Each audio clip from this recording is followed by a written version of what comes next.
L'info sur AL24 News, bienvenue. L'Office de secours et de travaux des Nations Unies pour les réfugiés palestiniens a affirmé ce mardi que les habitants de la bande de Gaza luttent pour survivre dans des abris de fortune, l'accès à l'aide étant limité, les fournitures de base étant rares dans l'enclave ravagée par plus de 15 mois d'agression génocidaire sioniste. La Cour internationale de justice a annoncé que Cuba a présenté sa déclaration d'intervention dans l'affaire de génocide commis à Gaza, intentée par l'Afrique du Sud contre l'occupant israélien.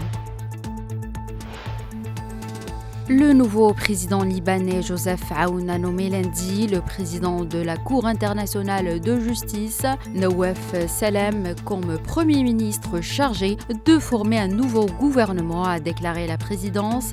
Le président libanais a convoqué le juge Nawaf Salem pour lui confier la formation du gouvernement, sachant qu'il se trouve actuellement à l'étranger et qu'il est prévu qu'il revienne aujourd'hui.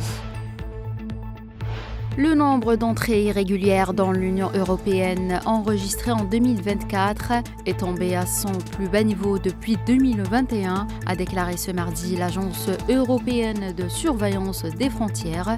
Frontex a déclaré que la baisse était principalement due à une chute des arrivées par les routes de la Méditerranée centrale et des Balkans occidentaux.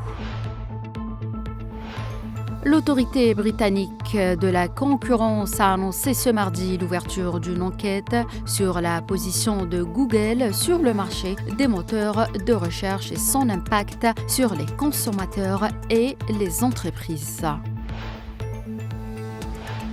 La Russie attendra des initiatives précises de la part des États-Unis, notamment la tenue d'une réunion de haut niveau, et étudiera aussi la position du président élu américain Donald Trump sur l'Ukraine lorsqu'il assumera ses fonctions. C'est ce qu'a déclaré le ministre russe des Affaires étrangères, Sergei Lavrov, lors d'une conférence de presse sur les résultats de la diplomatie russe en 2024.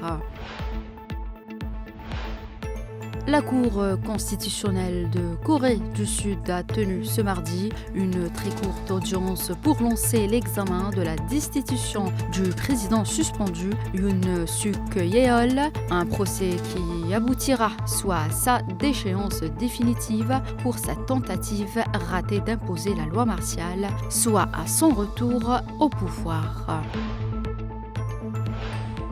Les dommages économiques causés par les incendies de forêt qui font rage en Californie, dans le comté de Los Angeles, dépassent les 250 milliards de dollars, a indiqué ce mardi la société de conseil AccuWeather.